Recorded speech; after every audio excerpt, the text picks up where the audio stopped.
Book your driving lesson now at dla-driving.co.uk.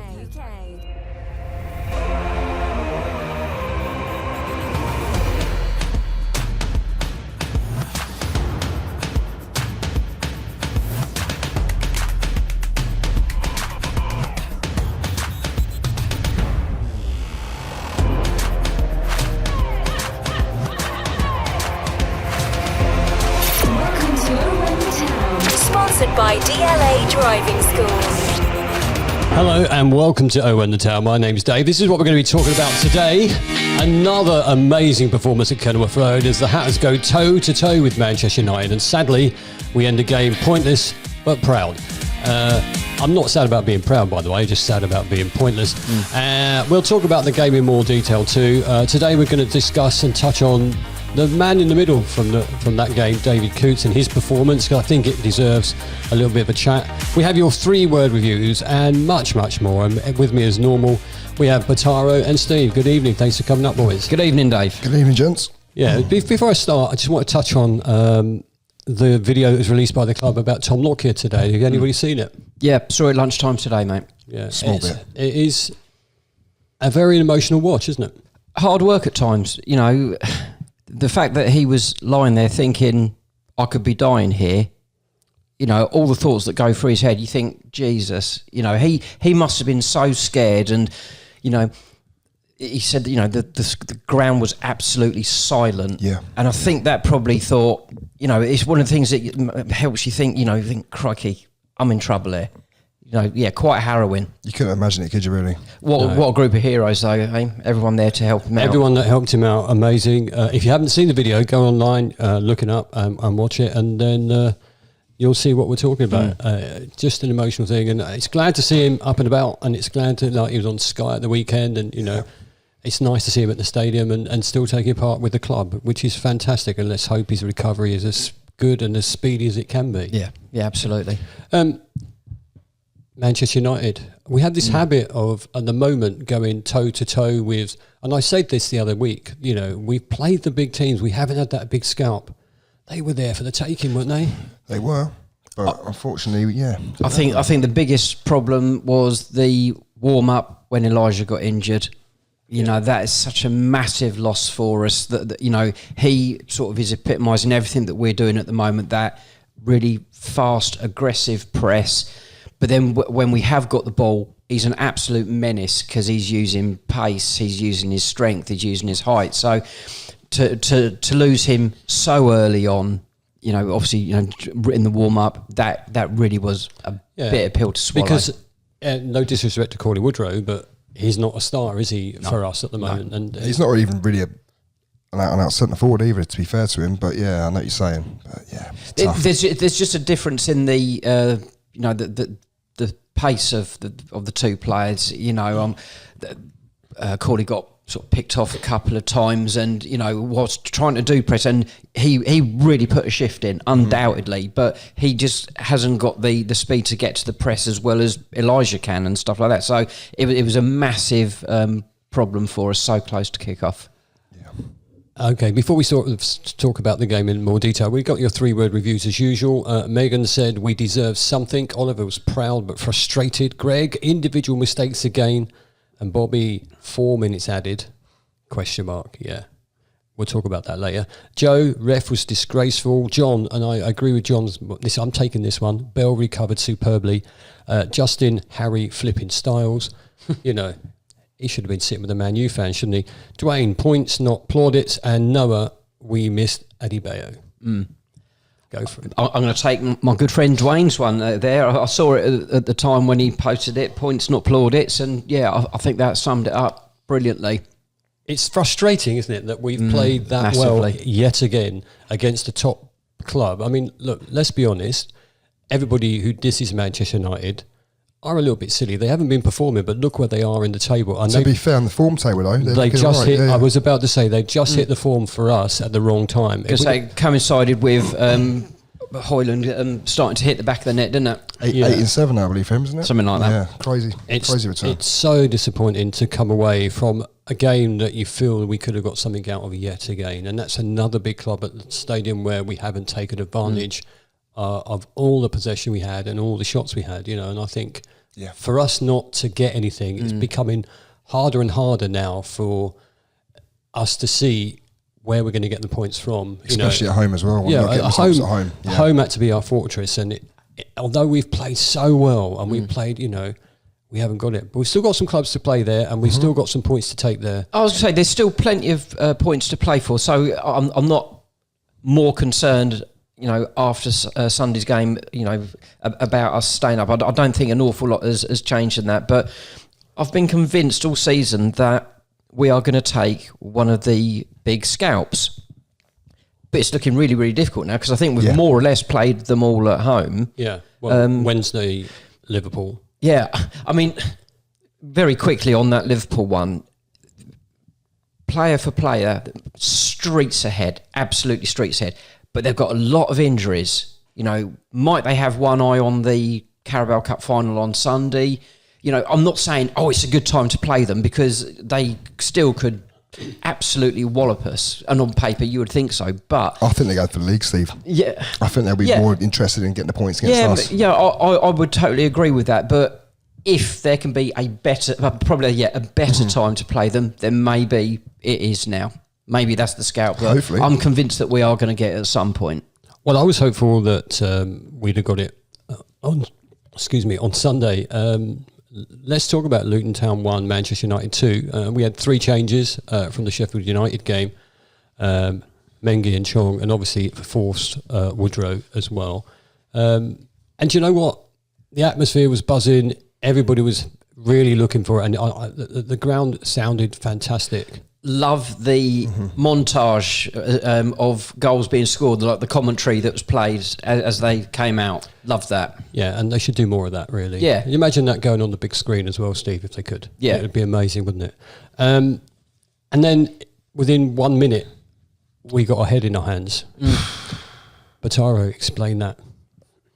I mean, it's pretty straightforward. I don't know what Murray Bell was thinking. Firstly, what the hell was he doing? I mean, look, he's got to either play that back or just clear the ball, and then he's done neither. He's got stuck in 2 minds, I think, and he's gone with his right. Was it his right foot? I believe he's gone with, and he's just scuffed it straight to Hoyland, who then bears down on goal, bang, 1-0. Kaminsky, 37 seconds. Kaminsky didn't do much about that. The first thing I'm going to say was a bit of hoofball there from Manchester United to get it away. So it was in our possession and we lost the possession, Steve, and it was just hoof up the pitch. Yeah, it was, and it sort of broke kindly. I mean, it was just a miss kick. That's all it was, but it just happened to have catastrophic consequences. I still say it's inexcusable. Yeah, you cannot be doing that. No, it is.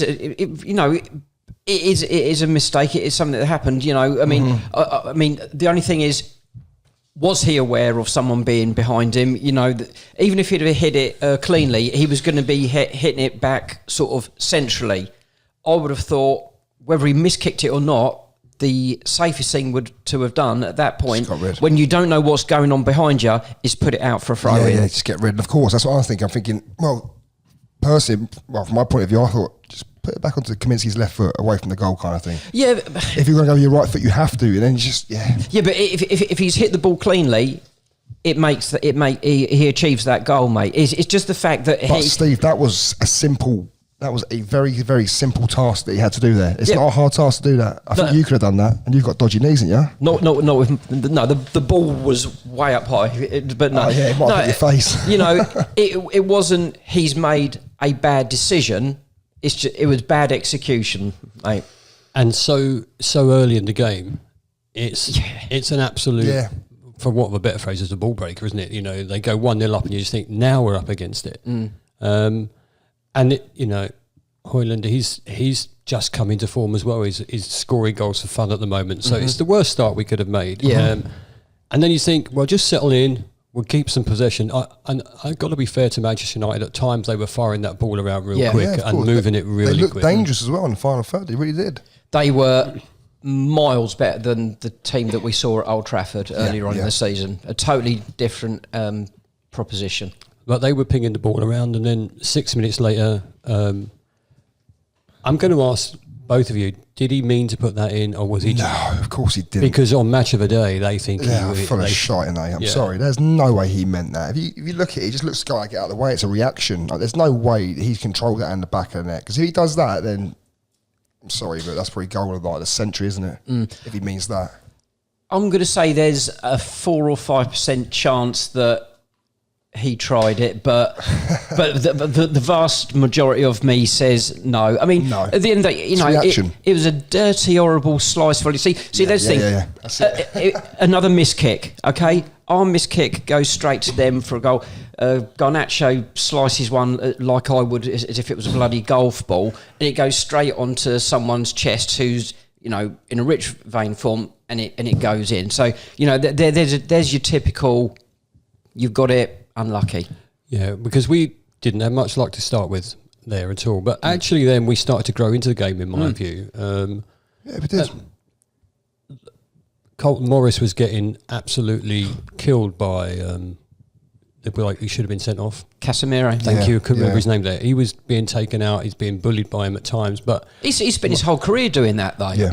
But Morris is a good egg, and he stands up to that. He's not... the guy should have been booked twice really quickly. I know he got booked in the end after the fourth tackle. I get that, and we're going to talk about that a little bit later. Yeah.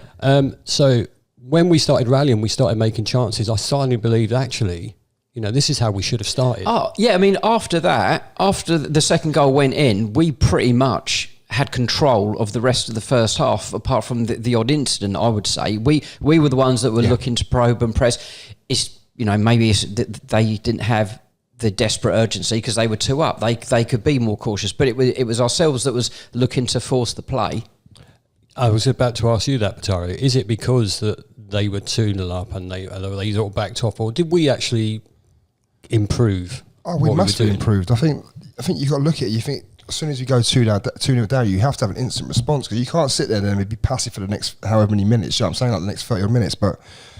No, look, I'm sure Man United sat there and thought, we're comfortable now. It can't really hurt us, but we did hurt them in a way without really scoring goals. Scored one, but irrelevant in the end. But no, look, I don't know if it was Rob Edwards, like his tactics changed or what. I don't know if it's high pressing up the field. I'm not too sure, but there was much more urgency. There was more 1-2 touch passing. There was no pissing about with the ball, excuse my language. You know what I'm saying? It, one of them ones, it was just like, let's go for it now. We need to get a goal. I think it was like that. I think it just shows that the mental strength of our players, though. I mean, because you can look at several examples, unfortunately for them, Sheffield United and Burnley to a lesser extent, in that position, they'd have gone on to get a walloping, and invariably Sheffield United had.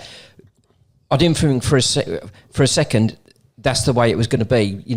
They are really, they're professional. They're really hard working, and I just think other teams would have gone on to have got walloped there. I'll be honest, right? I was very surprised how quick the turnaround was of the momentum, the shift in like the balance of play. Obviously, after going 2-0 down, I was quite surprised, because in the back of my head, I'll be honest, I'm going to say it, I was thinking, Christ, we're going to get absolutely slammed here, 4 or 5, 6-0. And I genuinely thought that, because we took so many risks at the back, which I don't always like. I understand it. I understand you've got to play from the back, but sometimes just please get the ball upfield, because it's ridiculous. Well, also, when you're 2 down after 7 minutes, look what happened when we played Brighton and stuff like that. You know that you're going to get a chance. If you don't take it, they'll get another one and they'll take it. But you know what? We did take a really good chance. Colton Morris, I would say that's a proper striker's goal. Yeah. Oh, bravery that in abundance that we know he's got, though. But Chong, who really tries every moment he's on that pitch, he really tries. He's very direct. He tries to make things happen. He turned, shot, got deflected. Yeah, a little bit lucky. It fell over. And Morris put his head in there where other people wouldn't have. Obviously, going back to Chong as well, right? This is the thing. I think you sometimes are screaming out for someone like him. Someone who will get hold of the ball, he'll run at people, and I think maybe not points of proof. Obviously, he used to be at Man United, but I think he wanted to obviously show people that look, I can. I think he feels that he's got a point to prove with Luton, because apparently he has been frustrated at lack of game time. So, but he's always looked to create things and do stuff. So, but no, fair play to him. But this is the thing. Right? Can I just obviously just touch on something? How many times do we get the ball in and around the area and we don't shoot with the ball? I understand. I get why we don't do it, but when Chong gets the ball, like I said, he took a shot, got deflected. We scored a goal from it. Sometimes I feel like we need to do that more so because. Well, there was a couple of chances. It's frustrating. There was a couple of chances in the first half where Alfie Doughty just pulled it just a little bit too much. Yeah, his right foot. Yeah, Wasn't it? Ross Barkley's looking for the opening to ping it in, and it's frustrating, but it's encouraging that we are getting those opportunities. I think we had 22 shots of the whole game in those. Yeah, it's very similar, wasn't it? Yeah, four on target though. That's not our normal return, is it? But you're saying about how we grew into the game. It's moments like Ogbene when he put the ball past Shaw and just ran at him. Is that when Shaw took him out? Was it? Yeah. But it's things like that show of aggression and we're going to go at you. Yeah. That's what gets the crowd going. Yeah. And no defender likes an attacker that just goes straight at them. No, they don't like it because there's it's pace. very rare it happens these days as well because most people just play a 1-2 or a little tippy-tappy football. There's not really any players in the Premier League, I'd say, as directors. Chio. I wanted in the second half. I wanted Ogbene to do that more. I wanted him to go on the outside and get crosses over. There was quite a few occasions where he was going for it, but then he just double backed and played it. I wanted him to have that final little bit of belief that he can rip past people. But Steve, is that not because obviously in the second half, Man United were sitting quite deep though as well? No, there were. I know we sort of drew comparisons with the Sheffield United game where they really sat back deep, so there wasn't any space. I felt that there was some space on this one, but I think he's maybe 95% confident of his pace. I want that extra 5% from him. When you look at the game in the first half, I was astounded how soon Manchester United started wasting time. Yeah. Welcome to the Premier League. Yeah, I mean, it was just diabolical. Rashford. Scumbag. Yeah. What is the matter with him? And, we'll come on to the referee, but he should have been booked. He got a little tap on his back or the back of his head, goes down, nothing wrong with him at all, and then he immediately he lunges. That should have been a booking. Yeah. So but I was just surprised that that they're a decent team. You can't deny that they're a decent team, and if you support Manchester United, good luck to you. But they are a decent team. But to use those sort of tactics, does that say that they worried about us, Spatari? I would suggest so. Yeah. Of course, I mean, if you're time wasting or trying to kill the game, I think that just proves that we had the swing of the game, we had the momentum there. So, I think we've seen a lot of teams do it this season. Bigger teams, I think. Who was it? Last team. Who's Arsenal? Is it Martinelli? Yes, it was. Yeah, he's mad for it. Yeah, Martinelli was doing it. Jesus started doing it. And I think Chelsea. Is it Jackson? Second half they started doing it, didn't they? Yes, yeah. And this is the thing, right? These so-called best players in the world and whatever else. I'm not saying they're not, but come on. If you're that good, do you have to go and time waste and cheat? And I do find that infuriating. I really struggle to accept it. Because it proves to me that, you might be a good player and whatever else, but you've also got the mentality of a fish. Seriously, what's that about? It's ridiculous. Why are you going to go around diving all over the gap because you can't get your own... Oh, what, because the referee's not blowing his whistle in favour of you? Because you've gone down a hole in your face? Because I think they're so used to it now. And the referees are they used to be so much more lenient, should I say? Well, they're not. Well, they changed that rule for this season, didn't they? Yeah.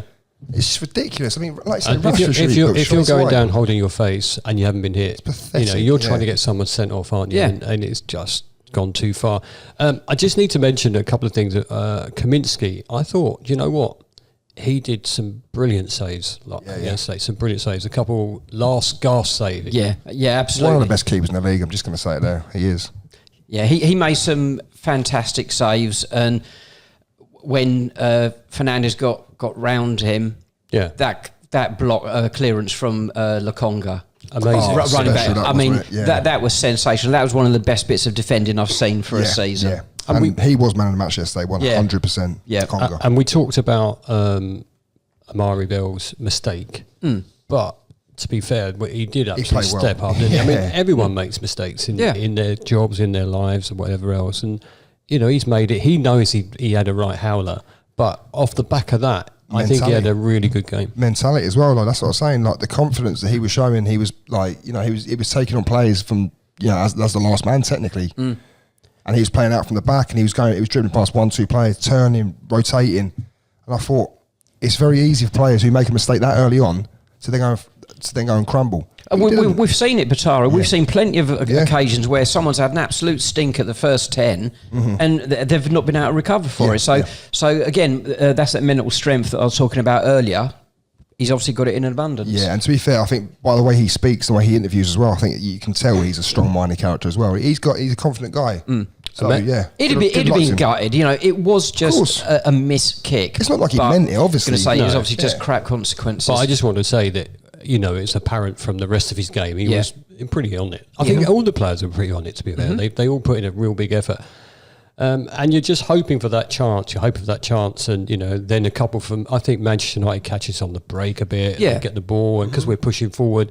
And again, when you watch the highlights on the BBC of all places, it just looks like Manchester United were in control at points, and I don't think that gave us a fair reflection on how the game was. That's what makes me laugh. Obviously, you see the highlights, and they say, "Oh, you know, showing mostly Man United highlights," and then all of a sudden you hear the commentary like, "Oh, you know, Luton are getting a really good shot here. They could possibly like find themselves unlucky." I'm thinking, you've just showed all the highlights of Man United and you're saying that. It's a bit confusing to people who probably haven't seen the game like fully over, but you know. I mean, I said to my mate Keith, I said, like, I think it was about 79, 80, something like that. I said, are we starting to look a little bit leggy?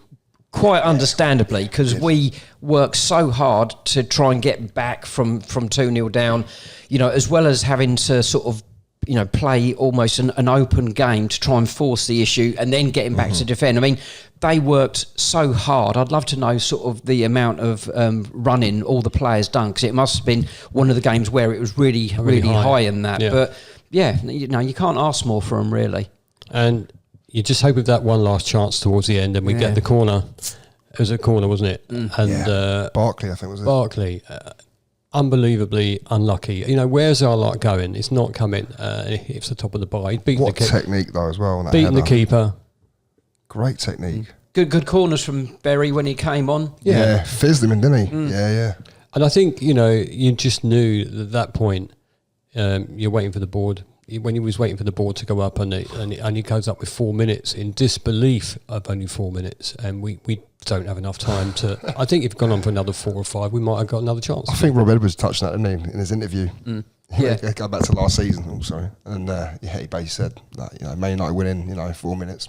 Back to last season, one of them ones, because it's true. But you know, well, it was. If you think about how many extra minutes we had on against Liverpool. When they were losing. Yeah, and Newcastle away. But in the second half, there was 3 occasions of substitutions being made. One of them was ourselves, and we'd done a double substitution. So you've got to think there's 2 minutes there, at least. We've already touched on the time wasting. And Nana, by the way, as well, the goalkeeper. Yeah. Holy shit, he was time wasting like anything, wasn't he? Every single kick, I'm finding this guy like taking the biscuit out of it. But the ball is live. There's nothing, you know, goal kicks and stuff like that. They were making out they were arguing or sort of discussing the goal kicks. And that. But when he's waiting to do a kick out, the ball is live. So there's not a lot you can do about that. But well, you can book him.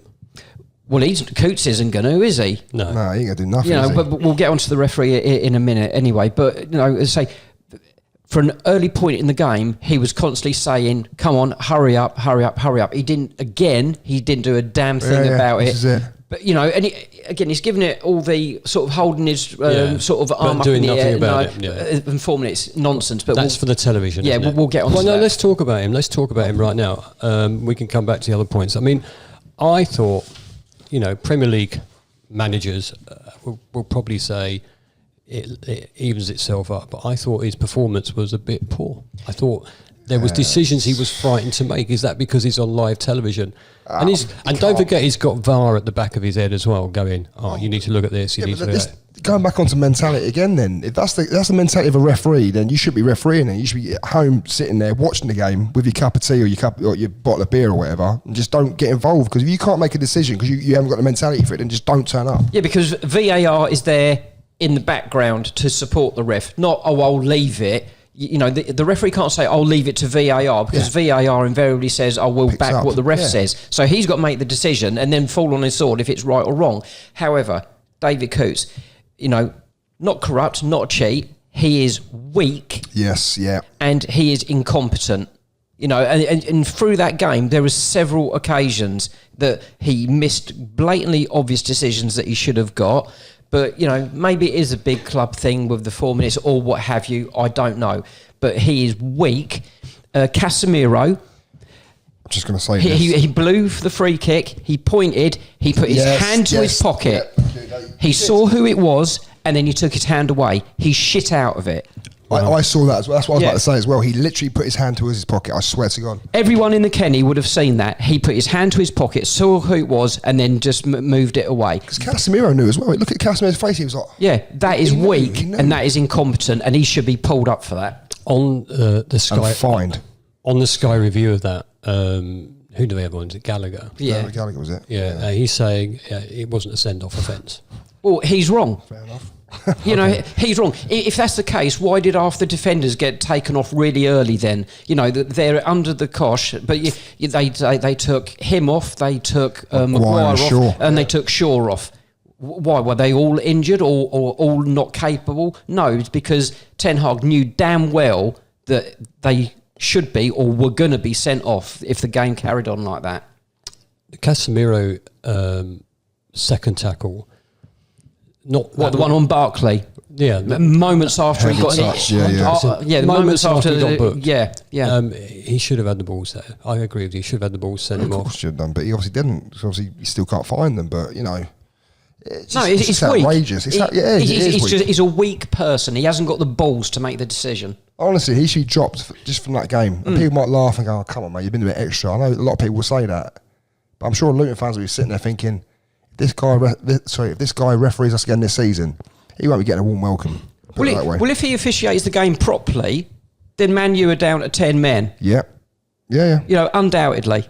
And to be fair, there could be another few more bookings as well, realistically, which then all puts them into like a situation of, oh, shite, do we do this or do you know what I mean? It makes them think then, which then upsets their game. But like you say, like Steve, that is perfect. He was weak. He was very weak. It's pathetic, really. Yeah. Is he the worst referee we've had down here this season? He's definitely on. He's definitely on a par. Yeah. There's been a few shockers, isn't there? But he's one that's going to stand out for a long time, I think. I know we're all a bit biased, but I try not to be on situations like that, though, Dave. No, I'm just going to ask the question out there: do we get stupid bookings because we're Luton Town? I think it's easy rather than Manchester United, Liverpool. Yeah, I think it is easy for that to happen, and I think sometime in the last month or so, Bournemouth fans and Forest fans said, you know, welcome to the Premier League. You know, we were that small new team.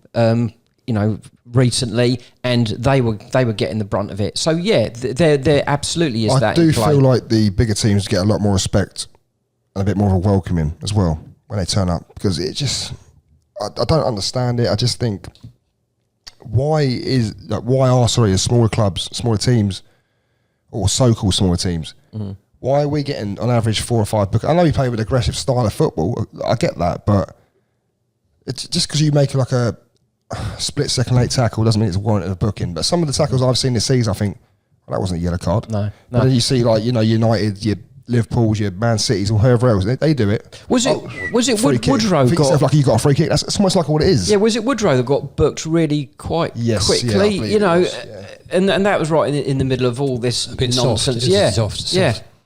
Is it time to take the timing of the game away from a referee as well? Yeah, I think so, yeah. What do you mean, sorry? So have an independent timekeeper. Like they do in rugby. Yeah, you know, rugby, the referee just has to ref the game. Yeah, you got that. I mean, or, you know, there's the American football style of timekeeping, because I think on average, I think it's a 90-minute game, the ball will be live, is it 58, 60 minutes? Yeah, it's about 60 to 65, something like that. So why not just say, right, it's a 30-minute half, but the clock stops every single time the ball goes out. Why not? That's one less thing for the ref to worry about. Also, the fourth official, don't they also get involved as well with timekeeping as well? They suggest to the referee, do they not? I'm not aware of that. Idea. Not aware of that. I've not heard that, mate. Because I'm sure maybe it's not true, but I don't know. I might have heard that somewhere. I don't know if it's true or not. But yeah, if someone knows that, then let us know. But yeah, I'll be surprised. I can't see how the fourth official can know when the ref sort of stopped and started his watching that. I'd be surprised with that. But obviously I know they have obviously watches as well, don't they? Because obviously I've done fourth officiating before. Right. Officiating. I've had like a watch, and they say, "Oh yeah, keep an eye on roughly what times," and discuss. With Mickey Mouse hands going around the 5 and then they realised I could actually tell the time. Like, shit, get this guy out of here. I was going to just say that you know, we could talk about referees all day, but we ask you guys, is David Coote the worst referee we've had this season? And why is there no consistency in the decisions of referees? Elaine says he's absolutely up there. I was naively hoping that the Premiership officials would be not just a better standard, but not so blatantly biased. The lack of consistency winds the fans up when the similar foul is not dealt with in the same way. I think that's a fair comment. Yeah. Hattie, the worst performance by far, too many errors to list them all. Phil says, yes, and possibly one of the worst of all time. My goodness, we're all thinking the same, aren't we? So inconsistent, hugely reluctant to book any United players, should have sent off Maguire and Casemiro, repeatedly allowed them to time waste, and apparently warning their goalkeeper 7 times, and in light of all that, only added 4 minutes onto each half. I mean, there you go. We've had 10 minutes, we've had 9 minutes, we've had 8. It's crazy. Joe, I could feel Morris's frustration with the ref, bloody proud of the performance regardless of the referee. Andrew said, didn't think he was too bad in some ways, but totally bottled the big decisions, and his attitude to their time wasting was a disgrace. Yeah. And when you talk about a top team having to time waste at Little Luton's Kenilworth Road, and then someone says, oh, Luton were plucky, I'm going to say, no. Yeah, but, and also, sorry, Dave, you got the knobhead manager as well, also saying that, you know, basically it was all about them, the way they control, blah, blah, blah, saying that they kept us in the game, not that we kept ourselves in the game by playing well. Oh, you know, we gifted it was his word. Yeah. We gifted them. We should have been 4, 5, 6 up. And I'm thinking, mate, shut up. I mean, Ten Hag gave a Man U biased opinion. You know, he's probably trying to save his own arse anyway. So you know, he's not going to go around giving anyone else credit. Chris says, I'm not one for having a go at rest because these things even themselves out. But Casemiro should have been sent off on Sunday, and if it had been the other way around, I think it would have been. I think refs gets his card out, which you mentioned, Steve. Yeah. I know it wasn't a VAR-able thing, if you can call it a VAR-able thing, but surely that's what it should be used for, so the right decisions are made. I mean, you can't say anything fairer than that, can you? No. And finally, Andy says, Coote was abysmal, missed so much, including the Casemiro second yellow. There is no consistency. The referees are highly reliant on VAR. And I think they've lost the ability to actually referee and manage a match. Yeah, we all agree with that, I think, That's true. When you analyse how we've done and how the referees... I mean, let's be honest, they are a big part of a huge machine that makes money, and they can't be seen to be upsetting the apple cart, I think. Yeah, no, there's an argument for that, Dave, yeah. They get paid a lot, but they don't get paid as much as the players. No. Maybe if they got paid a bit more, they might might do a bit differently. Who knows? Well, you say you pay them a bit more and they do a shit job anyway, so what's the point? You might as well just get rid of them. It would be useful. Just get robots in football, like that's what I said before. You know, we keep saying what's the point? Well, you keep saying they should be responsible, they should come out and explain their actions. I don't care if they do that, but it would be useful to see, because there's always someone looking at them, aren't there? And there's always someone I'd love to see some of their match reports. The thing is, right, we know as human beings, right, we make errors, we make mistakes, but the fact they haven't got the bollocks to come out and say it, it's just outrageous. Like, you can't even get an explanation these days without having to offend someone. You know what I mean? Come on, what's going on? Yeah. And well, let's not talk about VAR anymore because it does my head in. I think we're all agreeing that Coots was probably one of the worst referees we've seen this season, and I'm probably going to say we'll see some more at some point. And I hope not. But not you not know, that bad anyway. Had he given us a last minute 2 penalties, he'd have been the best referee we've seen all season. So you know, I think it's not sour grapes. I just feel that you can look at a referee, you can try and be unbiased about them. They keep the game flowing. Then you know the best referee is the one you don't notice. Yep. And we've had a couple down that have been brilliant. And we've always credited the referees and said, look, they had a good game or whatever else. Do you know what it is? Like we say, they make mistakes, but when you're continuously going back on decisions, like you say, like me and Steve, we saw it. He went for his pocket. And you're doing things like that, and you pull out because you see, oh, hang on a minute, you think it's Casemiro. Oh, I better not send him off. Yeah, might cause a stir on Sky Sports News. You know, what is going on? Do you genuinely believe he thinks that though? Do they really worry about being no? seen? No, this is where he's weak as a person, because he knew he was going to have to send him off, and it was, it's a Man U player, you know, and that is, I'm sure, without him realising it, that is what stopped him from doing it. Unconscious bias, maybe, yeah. There is no way at all, if that was a Luton player that had done that, it'd have been wallop. That card had been out, off you go, son. No doubt about it. But, you know, maybe it leaving itself up Wednesday at Anfield. Let's hope so. They go down to 9 men.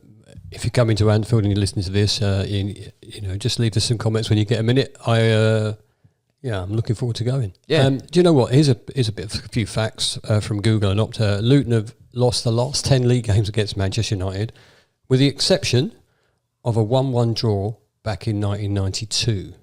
So how could they lost the last 10 league games? They drew one in 1992. I'm pretty sure. I said yeah. So I saw it on.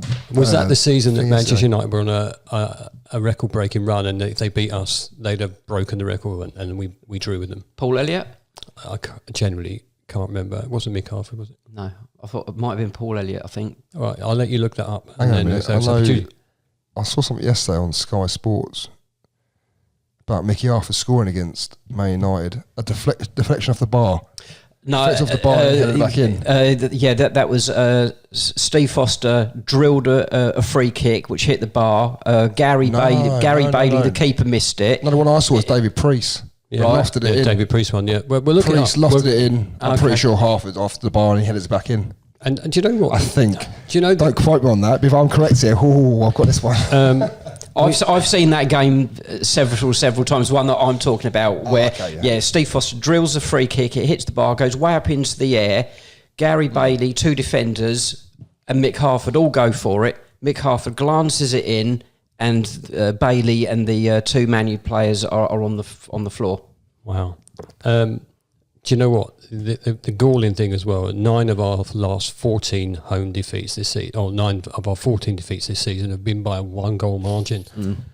And when you look at the likes of Sheffield United and Burnley getting battered 5, 6, 7, 8, and you're thinking we were the underdogs of the 3 coming up, we've not got a bad performance in, have we? Oh, we're doing well. No, doing really well. Back to what Dwayne said, though, you know, the plaudits thing at the start of the season was nice. I don't give a stuff now. I just want to get the points that I feel that we deserve.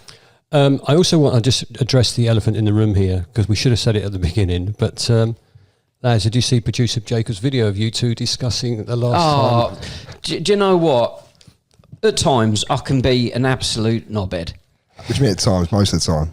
Thank you. Yeah. Because on a technicality, you're right. But yeah, I mean, the Arsenal one. There were so many games, maybe, but you know, literally the fact that we was at Newcastle. Yeah, when that was brought to my attention, I thought, Steve, you're an absolute pleb. Yeah, it made me laugh. We're both as bad as each other. Don't worry. A big up to apologies for that, Rob. By the way. Big up to producer Jacob for clipping that and putting it out. I thought it was amazing. And he even kept me out of the conversation, which I think is even better. It's a good job we don't take each other seriously, isn't it? Yeah. Christ almighty, can you imagine? We did. I'm hopeful that on Wednesday we put in a good performance up at Anfield. You know, we're travelling up, so hopefully, you know, it's sold out. We'll give the team a good back in. And just another thing I want to address before we finish as well. I just love the fact that we're so in with this team at the moment, and we're playing so well that even after defeat, no one left that stadium. They just wanted to applaud them off, and I think other clubs find that a bit weird. I heard today someone saying, you know, what are they all still doing there? You know, I'm sorry, if they can't see the good that is doing for the players and the coaches, you know, that is why we are where we are, because, you know, financially we can't compete, blah, blah, blah, blah, blah, but we're all pulling in the right direction, we're all going in the same direction, and that is why, you know, the sum of the parts has got us to where we are. I think the whole situation with Luton Town and supporting it's them, unique, isn't it? It's beautiful, and other clubs may say they've got it, but I don't see it. You know. You just got it in abundance. That's the thing. Well, you just got to look at even the Manchester City Chelsea game the other day. There was empty seats towards the end. You know, they're not bothered about seeing the end. No. They're more bothered to go out and wait for the coaches to come out. You know, stuff like that. Lots of tourism, but at Luton, it's so hard to get in there now. Yep. I know 11,000 something. Yeah, it's so hard to get in. Once you're in there, you want to stay in there and cheer them on. And it was good to see the safe standing in the Oak. Yeah. You know, because it was just like a one big block of fans. It's lovely, isn't it? More like bit more old school. It looked great. It really did. It's fantastic. I'm glad you said safe standing there. I thought you were about to say something else. No. I've got to say hello. Have you going for it? To our growing Los Angeles listeners. So, brilliant. You know, Eric is a new listener to us. So really pleased that he's on board. Might even be seeing him later on in the year. So yeah, it's really great that people across the pond are listening to us. So keep going. Lovely. So listen, if you're going up to Liverpool, safe journey, and if you see us up there, come say hi. Buy us a pint. I'm not drinking. Buy me a pint. Okay. All right, don't even say please, will you? Christ almighty, mate. Come on. Yeah, safe journey up if you're going up on your own, or if you're going on a coach. I'll see you up there. Thank you for watching. Thank you for listening as always. If you've got any comments to make or you've got any suggestions, you can contact us through all our social media, and also hit the like button on YouTube if you haven't already, because that's really helpful for us. And leave some comments below. We'll be back possibly after the Liverpool game, and definitely before the Manchester City game. Lovely. Speak to you soon. Good night. See you guys.